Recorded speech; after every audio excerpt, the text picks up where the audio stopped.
देखो हम लोगों ने पीछे भी पढ़ लिया था, मैं फिर से एक बार रिपीट कर दे रहा हूँ कि जब भी हम गवर्नमेंट के ऑर्गन्स की बात करते हैं, किसकी बात करते हैं, ऑर्गन्स की बात करते हैं, तो गवर्नमेंट के 3 ही ऑर्गन होते हैं। कौन कौन से भाई? या तो एक क्या कर रहा होगा, एक का काम क्या होगा भाई, या तो लॉ बना रहा होगा, है ना बच्चों, भाई या तो कानून कोई बना रहा है, या फिर किसी से क्या करवाया जा रहा है, कानून का, देख रहे हो तुम लोग, बस ये हमारी नहीं सुनना, बार बार की सब सही है। अरे हो जा चेंज, अब हो जा, देख बदतमीजी है, कुछ नहीं कर सकते आप इसे। ध्यान दो, एक तो है लॉ मेकिंग, जहां पर कानून को क्या किया जाता है, बनाया जाता है। इंडिया में कानून कहाँ बनता है, पार्लियामेंट के अंदर, और पार्लियामेंट में जो कानून बनता है वो कानून तो पूरे देश के लिए बनता है, पर क्योंकि आपको मैंने ये भी बताया है कि पावर जो है वो क्या हुई पड़ी है, डिवाइड हुई पड़ी है, किस किस के बीच में, स्टेट और सेंट्रल के बीच में। अब स्टेट और सेंट्रल के बीच में पावर डिस्ट्रीब्यूशन का मतलब क्या है कि कुछ मुद्दों पर कानून बनाने का अधिकार स्टेट के पास भी है और कुछ मुद्दों पर सेंटर के पास भी है। तो सेंटर में जो कानून बनता है उसे तो कौन बना रहा है, पार्लियामेंट, इसमें तो कोई इशू नहीं है, बोलो भाई, यहां तो कोई दिक्कत नहीं है। पार्लियामेंट का काम है कहां पर कानून बनाना, सेंट्रल में, यानी वो पूरे देश पे लागू होगा, अगर वहां कोई कानून बना तो पूरे देश पे लागू होगा। पर जब आप बात कर रहे हो कहाँ की, स्टेट की, तो कानून कौन बनाता है, याद रखना, स्टेट लेजिस्लेटिव असेंबली, जिसे हिंदी में बोलते हैं क्या, विधान। अब वैसे तो बोला जाता है विधान परिषद और विधानसभा 2 हाउस होते हैं, पर क्योंकि भारत में लगभग सभी राज्यों में सिर्फ क्या है, विधान सभा ही है। विधान परिषद सिर्फ कितने राज्यों में है, 6 राज्यों में, जो राज्य थोड़े से बड़े हैं या फिर जिनमें थोड़ा सा हिसाब किताब ऐसा कि जनसंख्या थोड़ी ज्यादा है। ये पूरी बात राज्य के ऊपर निर्भर करती है कि राज्य को विधान परिषद रखनी है या नहीं रखनी है। यानी जैसे हमारे पास राज्यसभा है सेंटर के अंदर, वैसे ही स्टेट के अंदर जैसे यूपी हो गया, बिहार हो गया, कर्नाटक हो गया, ठीक है, आपका क्या कहते हैं महाराष्ट्र हो गया, इनमें क्या है, लोकसभा भी है यानी विधानसभा भी है, और राज्यसभा भी है यानी कि विधान परिषद, यानी क्या आपकी काउंसिल ऑफ क्या क्या हो गया, हाउस भी है, स्टेट भी है। क्लियर है बात यहाँ पर? किसी को यहाँ तक कोई डाउट हो तो बताओ प्लीज।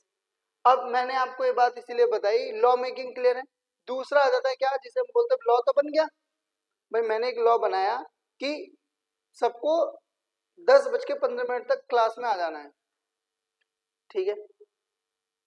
अब अगर कोई लेट आता है तो उसे रोकने का काम कौन करेगा, मैनेजमेंट देखेगा। मैं बाहर खड़े होकर रोकूंगा बच्चे की, पढ़ाऊंगा यहाँ पे, मैं मैनेजमेंट का काम है देखना।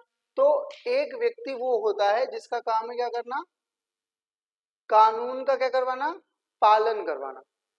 बात समझ में आ रही है? और कानून का पालन करवाने का मतलब क्या, इसमें बात करते हैं हम लोग एग्जीक्यूटिव, या हिंदी में बोलते हैं कार्यपालिका।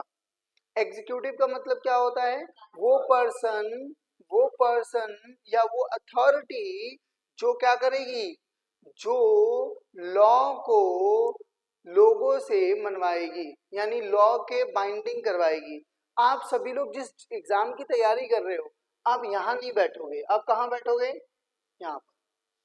अगर आप में से कोई एसआई बनता है, आप में से कोई सीडीएस क्लियर करता है, आप में से कोई इवन आईएएस ऑफिसर भी बनता है, वो भी कहाँ बैठता है, बात समझ में आ रही है? एग्जीक्यूटिव 2 टाइप के होते हैं, एक जिसे हम बोलते हैं पॉलिटिकल,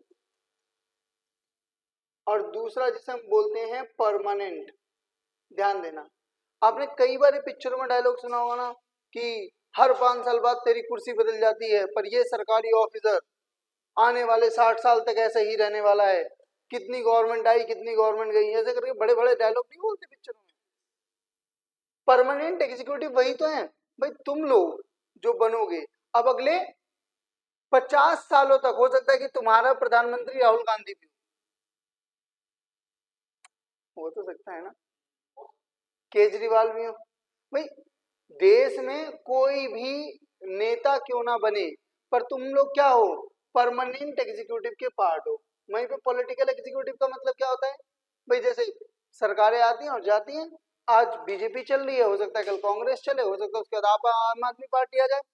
ठीक है, वैसे इतने पूरे दिन नहीं आएंगे, बट फिर भी अगर हो गए तो ठीक है। उसके बाद आता है क्या भाई, अब मान लो कि तुमने किसी व्यक्ति को रेड लाइट जंप करते हुए देख लिया, तुमने उसे पकड़ लिया, अब तुम वहीं धर के कूट दोगे? यूपी पुलिस थोड़ी ना हो कि वहीं मार रहे हो पेट में घुसा, नहीं ना, तुम्हें मारना अलाउड। आपको कमाल की एक बात बताऊं, at any cost, at any cost police को पीटना अलाउड नहीं होता है।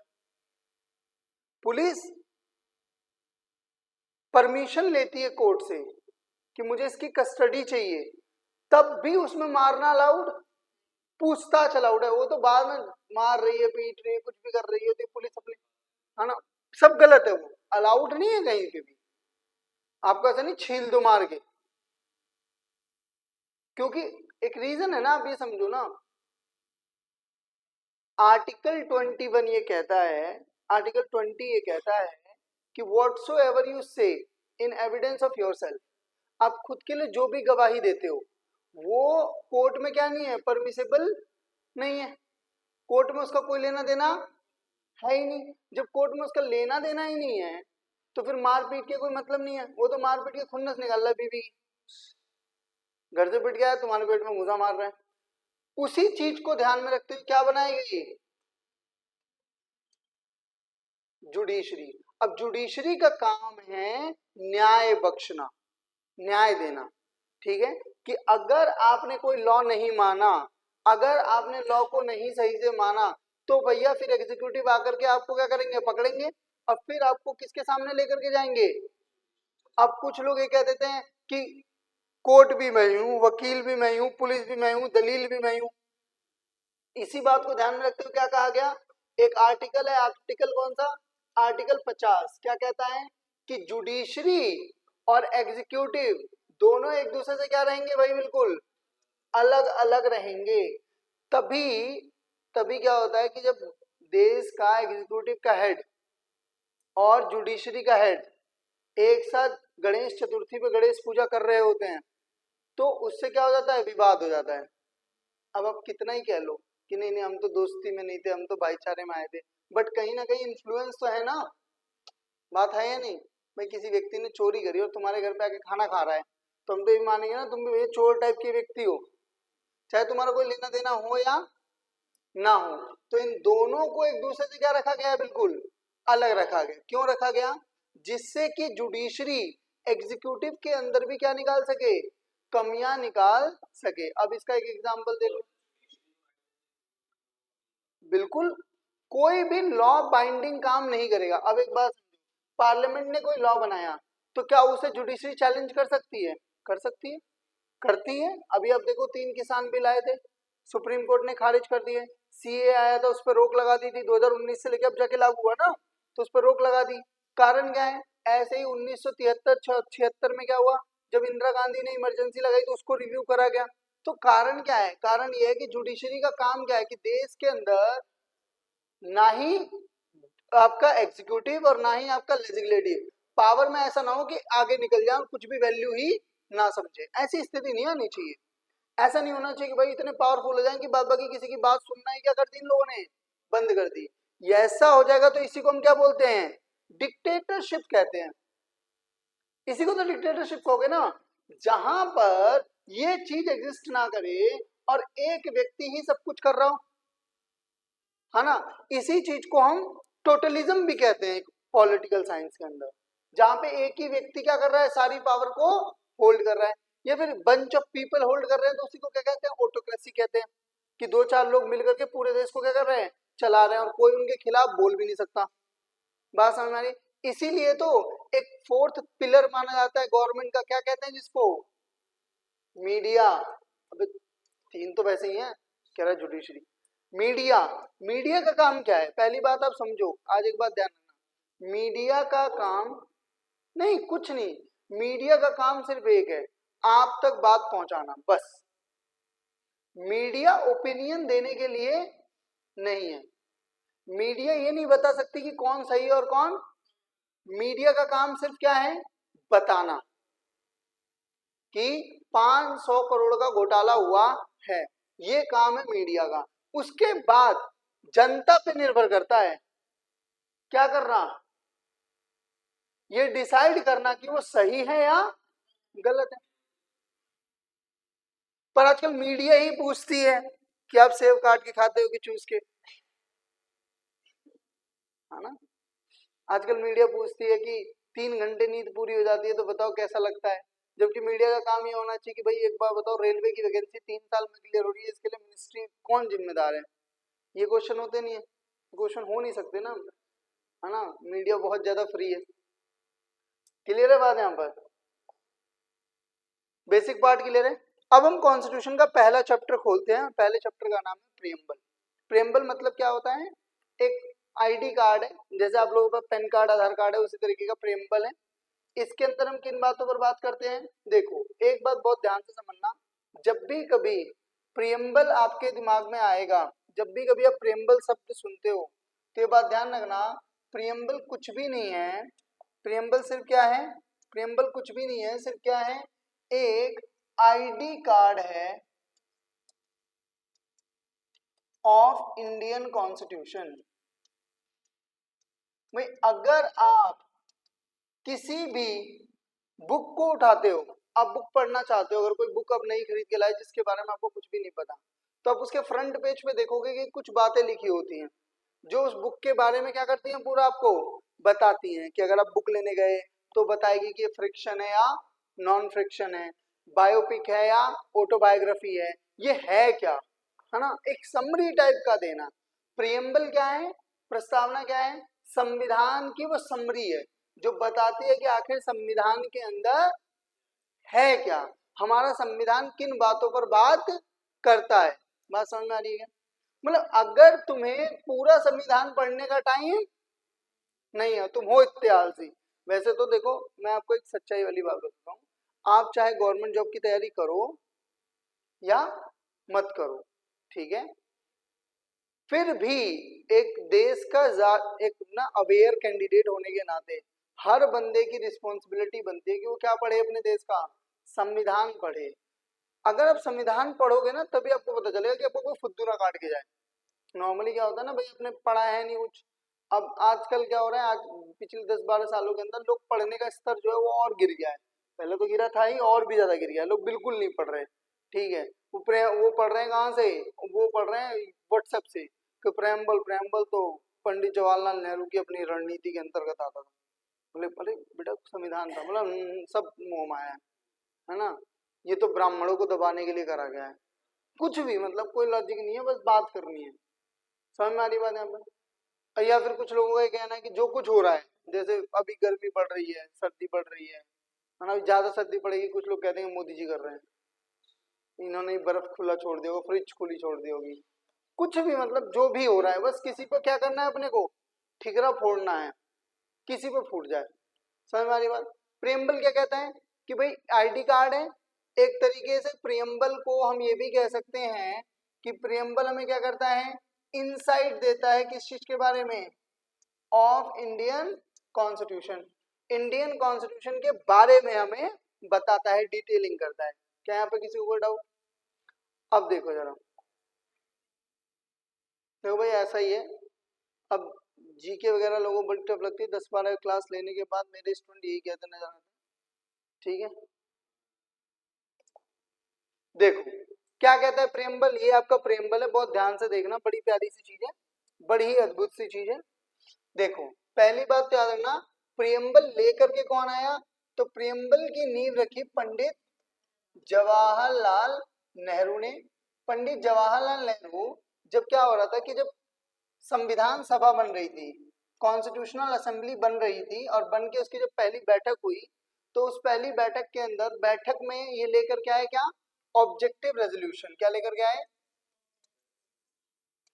क्या होता है इसका मतलब समझा देता हूं। ऑब्जेक्टिव रेजोल्यूशन का मतलब ये है कि भाई आखिर हम लोग क्यों मिले हैं, ऑब्जेक्टिव बता देते हैं कि आखिर ये संविधान सभा क्यों बैठी है। अब जैसे आप कहीं पहुंचो, आपका दोस्त फोन करके भाई आ जाओ, तो आप पूछोगे ना क्यों, भाई क्यों बुला रहा है तो बता दे, ठीक है। तो बोल रहा कि भाई आज लाइट हो जाए, आप कह रहे हो फिर तो आ रहा हूँ भाई, बिल्कुल तुम, आपको उद्देश्य पता लग जाए। देखो किसी भी काम को करने का मजा कब आता है, नहीं जब आपको उसका पर्पस पता हो। अगर आपको पर्पस पता है ना, और आपको पर्पस आपसे क्या कर रहे हो, आप उससे रिलेट कर पा रहे हो, आपको वो चाहिए, तो आप सुबह 4 बजे उठ के चले जाओगे। नहीं इंटरेस्ट की बात ही नहीं है ना।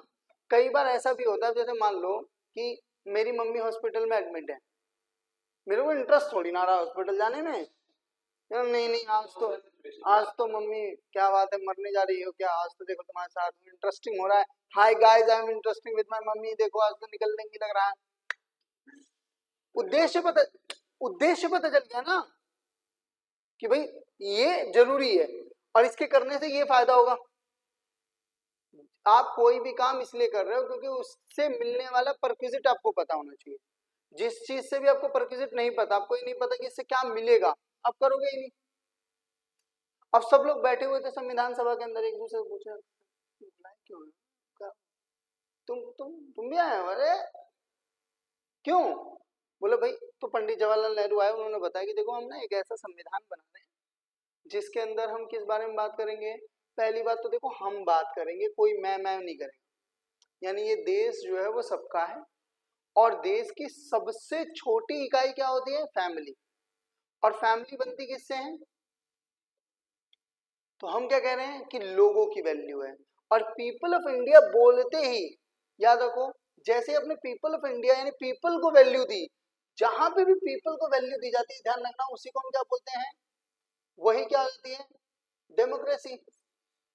और जहां पीपल की ऐसी की तैसी, वहां डेमोक्रेसी की ऐसी की तैसी। जहां लोगों की वैल्यू नहीं है, भाई जहां पे आप लोगों की क्या नहीं कर रहे हो, वैल्यू नहीं कर रहे हो, वहां डेमोक्रेसी खराब है।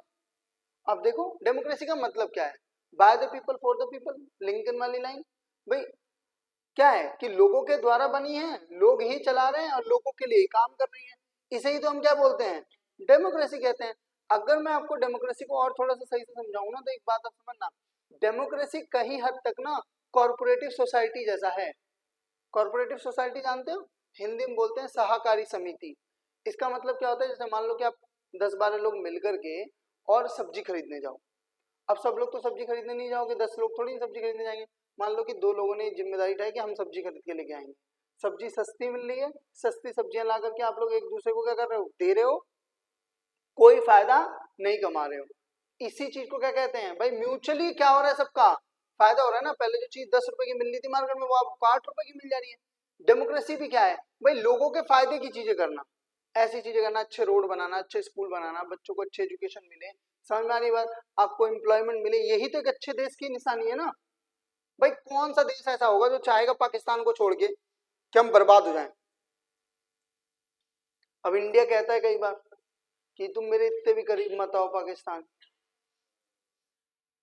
मैं तुम्हें बर्बाद कर दूंगा। पाकिस्तान कहता है हम होना चाहते हैं। आप पिछले 70 सालों में जितना पाकिस्तान बर्बाद हुआ है ना ओवरऑल, वो इसी वजह से हुआ है क्योंकि राइवलरी है। आप यूएस से रशिया में देखो, अगर यूएसए से पीछे है रशिया नो डाउट। आपको किसी को अगर आइडिया ना हो तो मैं आपको बता दूं, पहला इंसान भेजने का काम स्पेस में रशिया ने करा था। जो इंडिया से गए थे राकेश, वो रशिया से, सोवियत यूनियन से गए थे, और आज वो रशिया उस लेवल पे काम नहीं कर रहा है स्पेस में जिस लेवल का यूएस से नासा कर रहा है।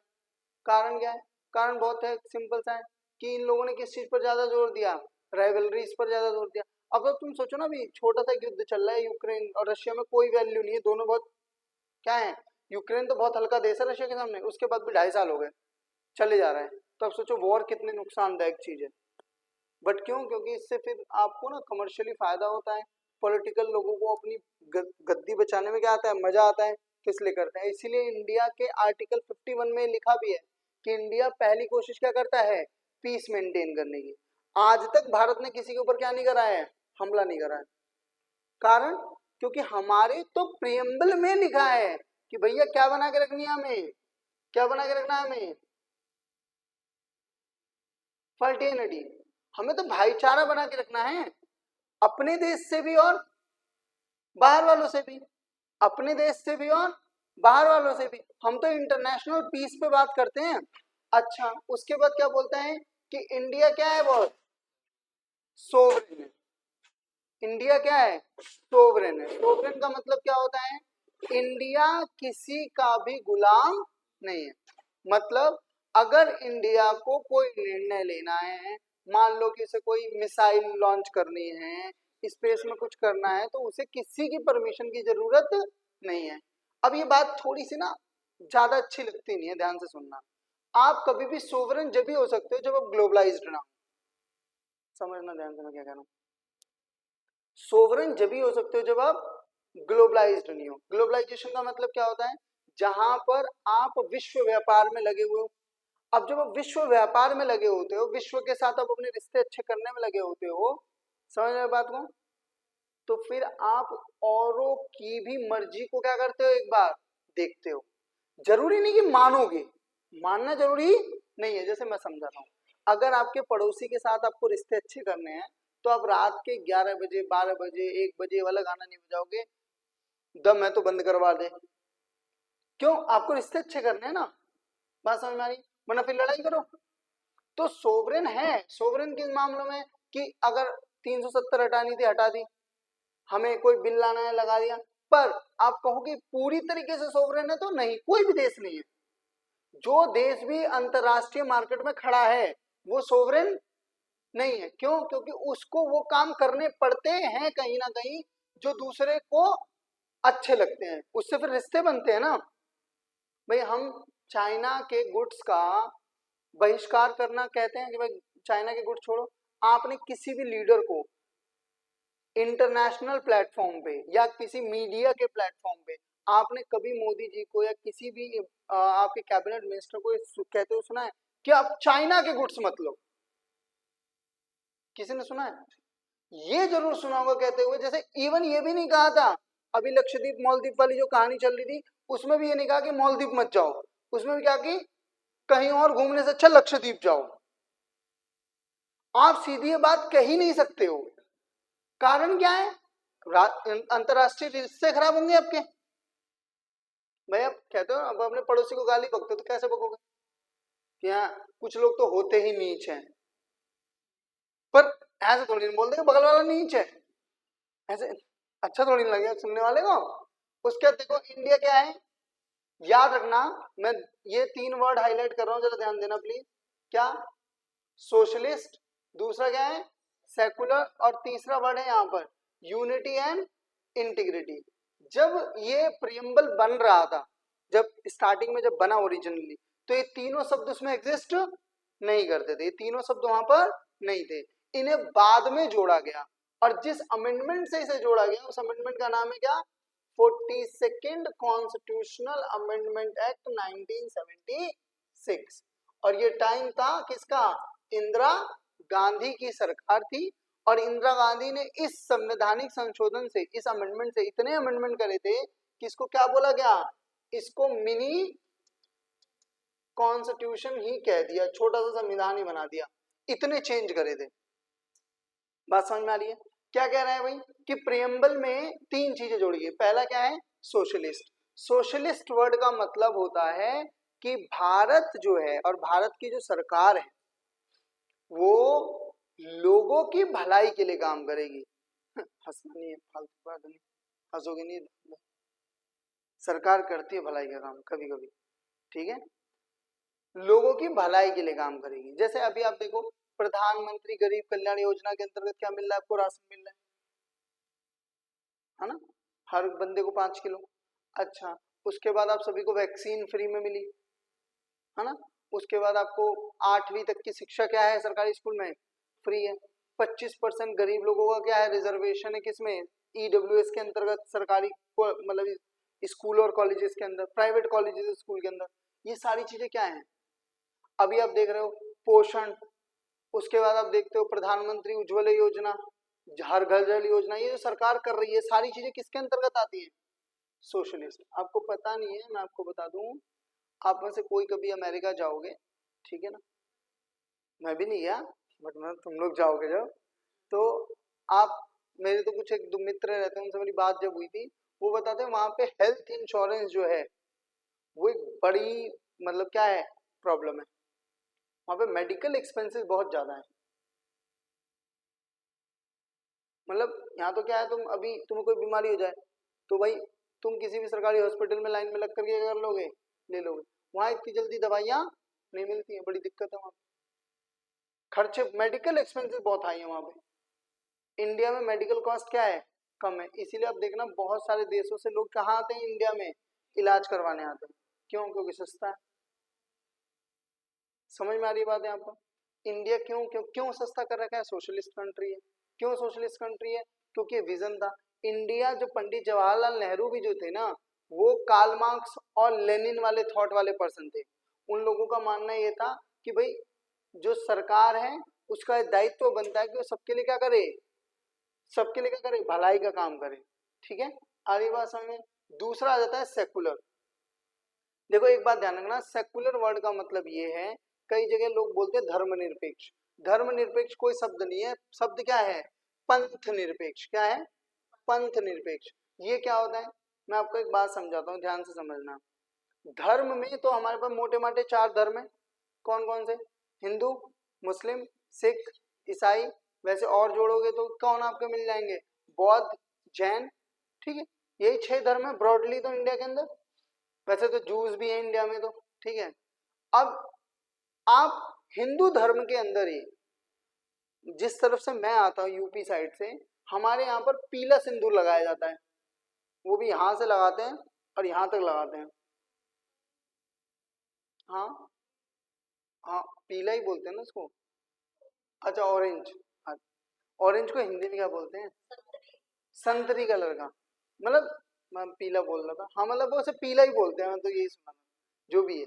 ठीक है, अब हरियाणा में लाल सिंदूर लगता है, राजस्थान में लाल सिंदूर लगता है। वहीं पर आप देखो, आप चले जाओ कहाँ पर, वेस्ट बंगाल में तो शादी के टाइम पर करके होता है, उनका अपना रिचुअल है सब क्या, हिंदू ही। पर सब में क्या है, कल्चरल डाइवर्सिफिकेशन है, सबके अपने अपने क्या है, तौर तरीके हैं।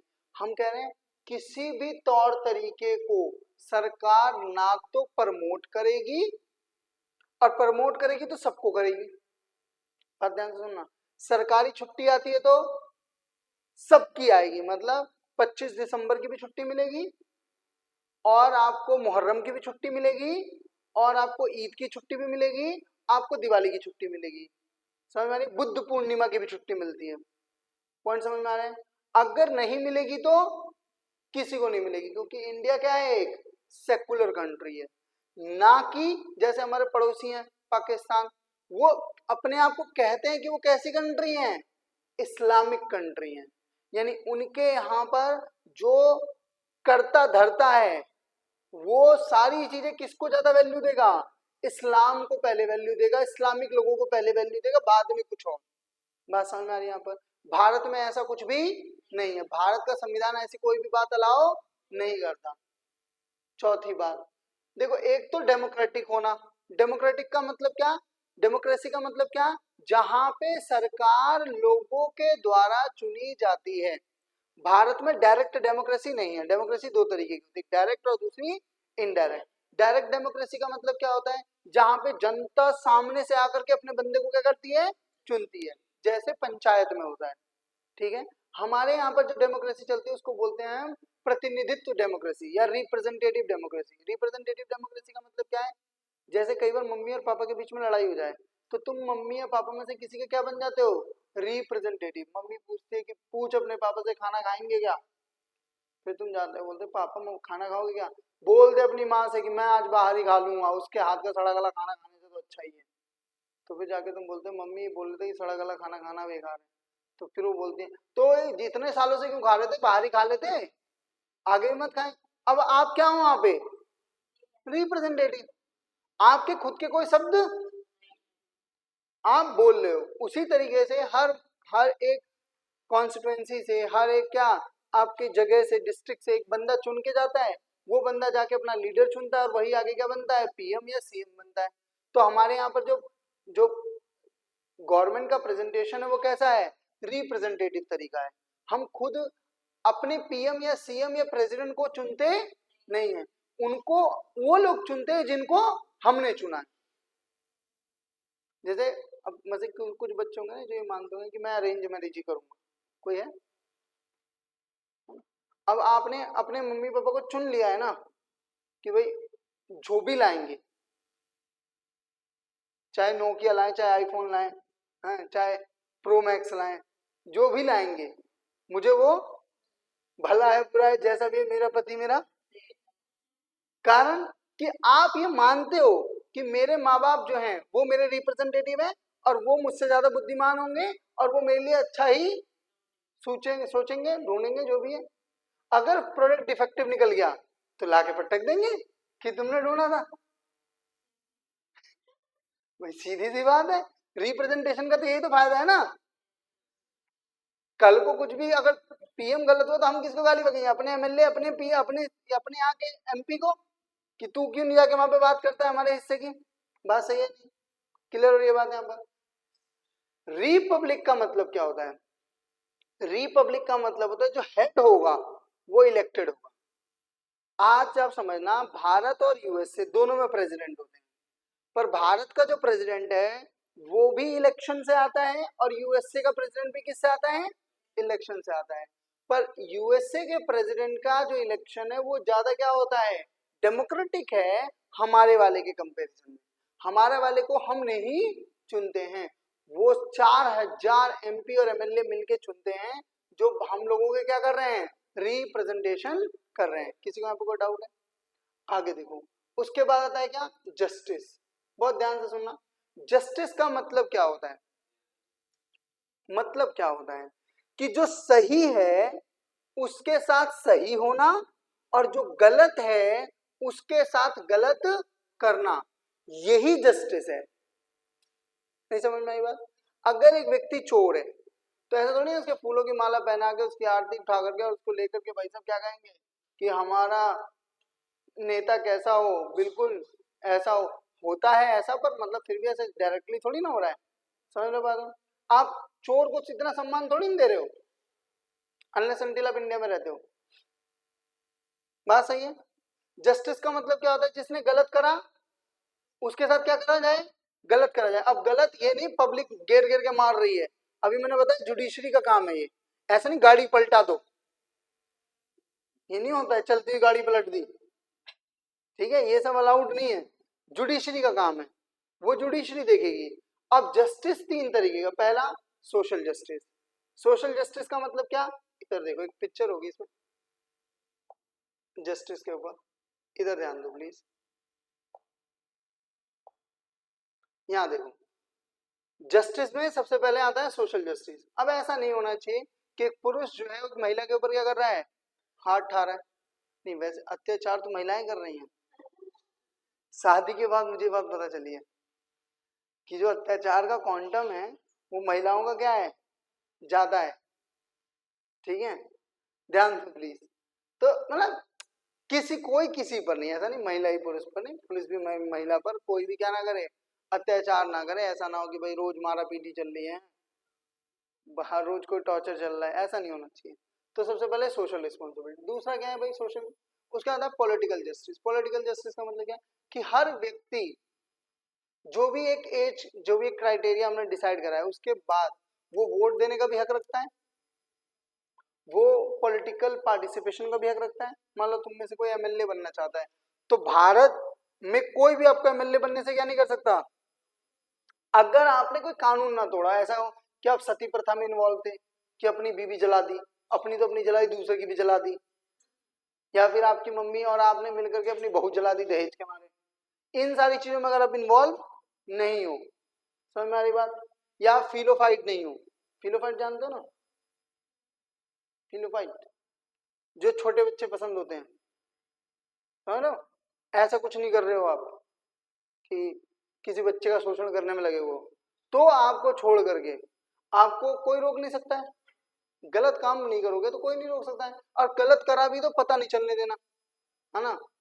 भूषण क्या कहते हैं इसको, नहीं, आभूषण जैसा कुछ पहनो, ठीक है, ऐसा मतलब कुश्ती वालों को पता ना चलने दो, ठीक है। उसके आता है इकोनॉमिकल जस्टिस। इकोनॉमिकल जस्टिस का मतलब क्या होता है, जब भी आप इकोनॉमिकल जस्टिस की बात करते हैं तो इसका मतलब क्या है कि मान लो एक महिला काम कर रही है और एक पुरुष काम कर रहे हैं, ठीक है, और किसी महिला को ज्यादा तनख्वाह मिल रही है क्योंकि वो सिर्फ क्या है, वो इतनी सुंदर है, वो क्या करे, या फिर किसी पुरुष को सिर्फ इसलिए तनख्वाह ज्यादा मिल रही है क्योंकि वो सिर्फ क्या है, पुरुष, और किसी महिला की सैलरी कम मिल रही है ये कह करके कि वो महिला है, तो ये क्या है, इकोनॉमिकल इनजस्टिस है। तो हमें वो भी क्या करना है, खत्म करना है। जस्टिस का पूरा कॉन्सेप्ट हमने कहां से उठाया, रशियन रेवोल्यूशन 1917 से उठाया गया है।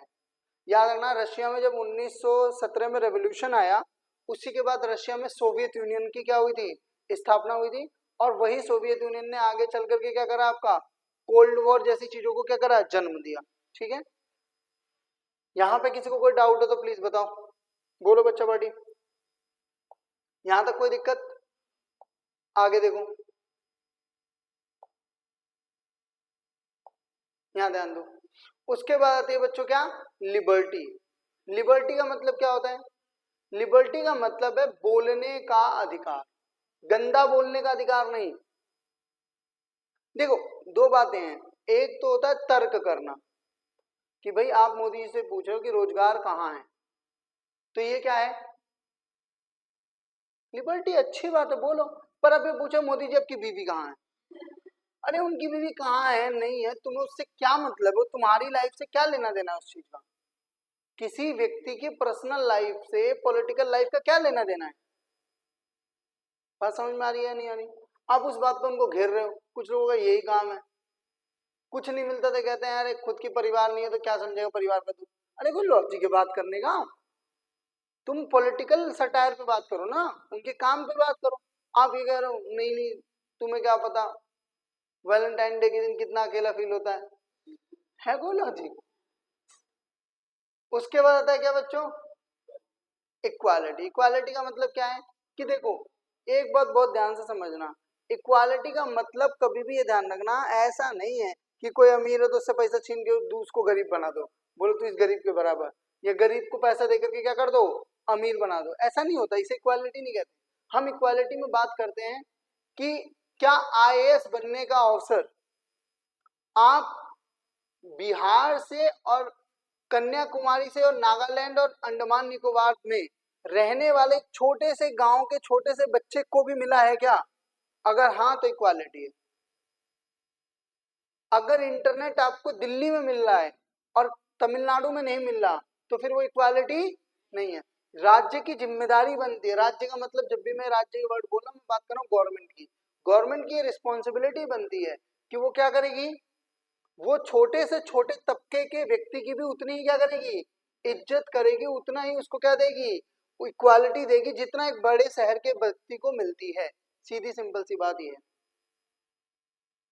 बात समझ में आ रही है यहाँ पर, यानी इक्वालिटी ऑफ किस चीज की, status, opportunity and promote among all the people, समझ में आ रही बात। और उसके बाद है क्या, unity and integrity of the nation. भाई देश के अंदर सबसे बड़ी बात, जब देश ही नहीं रहेगा, भाई आप जिस परिवार के लिए घर छोड़ के आ रहे हो परिवार ही नहीं रहेगा तो फिर किस बात के लिए आप कमाओगे, किस लिए आप इतनी मेहनत करोगे। उसी तरीके से अगर देश ही नहीं रहेगा, परिवार तो सबसे छोटी यूनिट है ना, भाई आप पहले अपने परिवार को प्रोटेक्ट करते हो और उसके बाद आप कोशिश करते हो कि आपका मोहल्ला सही रहे, फिर आप मोहल्ले से सोचते हो कि आपका डिस्ट्रिक्ट सही रहे, डिस्ट्रिक्ट से सोचते हो फिर आपका राज्य सही रहे, और राज्य मिलके सोचते हैं कि क्या रहे, हम एक साथ जुड़े रहें। इसीलिए इंडिया को क्या बोला गया है, यूनियन ऑफ स्टेट।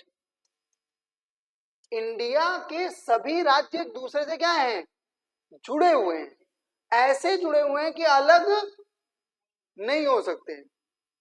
जैसे कि मेरा हाथ, अब अलग करने का मतलब है काटना पड़ेगा, मैं असेंबल्ड थोड़ी ना हूं कि नानी के घर से मेरी मम्मी हाथ ठा लाई थी, नाक मेरे पापा के घर से ठा लाई थी, पैर जो है वो कहीं और बुआ के घर से ठा के लाई थी और सारा जोड़ के असेंबल कर दिया है, एवेंजर थोड़ी ना हूं मैं भाई, मैं तो पूरा हूं ना। इसी तरीके से देश भी क्या है 1947 के बाद पूरा है, वो अमेरिका जैसा नहीं है हमारा देश कि कल को वॉशिंगटन कहेगा हम मैं अलग हो रहा हूं तो अलग हो सकता है, एग्रीमेंट नहीं साइन करा है हमने कोई, हम तो क्या है, एक ही है।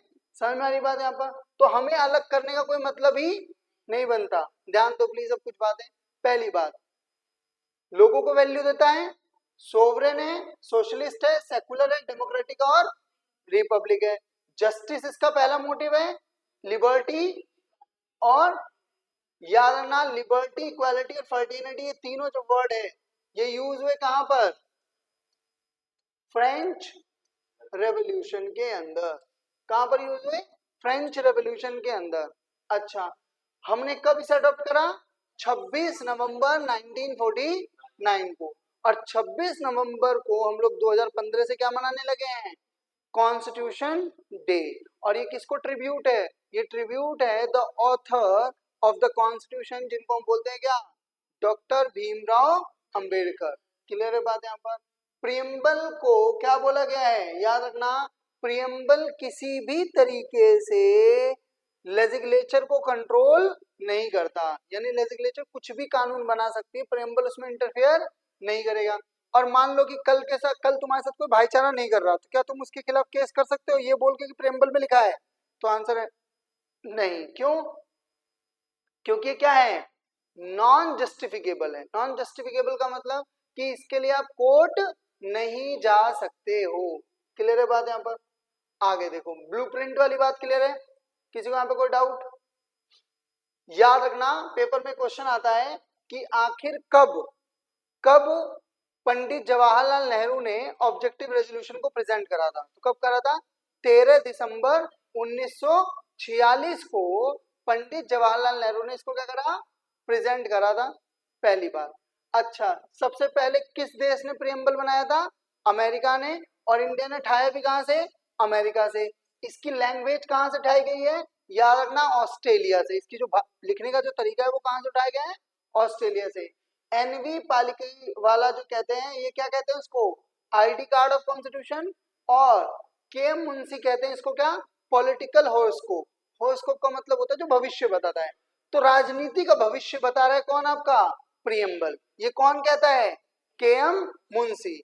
और उसके बाद क्या बोला गया कि भाई ये क्या है, नॉन जस्टिफिकेबल है। किसी को यहाँ पे कोई डाउट? सोवरेन वर्ड में कोई दिक्कत, सोशलिस्ट में कोई दिक्कत, या सेकुलर में, किसी तीनों वर्ड में कोई दिक्कत हो तो बताओ प्लीज। किसी को कोई डाउट नहीं है इसमें? आगे देखो प्लीज। उसके बाद डेमोक्रेटिक, रिपब्लिक, इसमें कोई डाउट? देखो, फॉर्म ऑफ गवर्नमेंट में अलग अलग तरीके की गवर्नमेंट होती है। जैसे डेमोक्रेटिक गवर्नमेंट होती है, एक गवर्नमेंट होती है जिसको हम बोलते हैं क्या, मोनार्की। मोनार्की का मतलब क्या होता है कि राजा का बेटा ही क्या बनेगा, राजा बनेगा। ऐसे ही होती है क्या, हम जिसे बोलते हैं डिक्टेटरशिप। अच्छा, डिक्टेटरशिप और मोनार्की में फर्क है, नहीं समझे? हाँ हाँ, डिक्टेटर में अपने बेटे को भी कुछ नहीं बनने देता। औरंगजेब को हम क्या कहेंगे, डिक्टेटर कहेंगे। अकबर को हम क्या कहेंगे, मोनार्की कहेंगे। बात समझ में आ रही है यहाँ पर? देखो आगे, जब तक मैं जिंदा है, जब तक मैं जिंदा है मैं ही है, भगवान है या नहीं पता नहीं, मैं ही है। जैसे Hitler, Hitler is a dictator, इन्हें नासिस्ट भी कहते हैं। नासिस्ट का मतलब क्या होता है, नासिस्ट का मतलब जो अपने सिवा किसी और को कुछ मानता ही नहीं है। समझ में आ रही बात? मतलब कभी कभी लगता है ना अपनी क्या है, भगवान।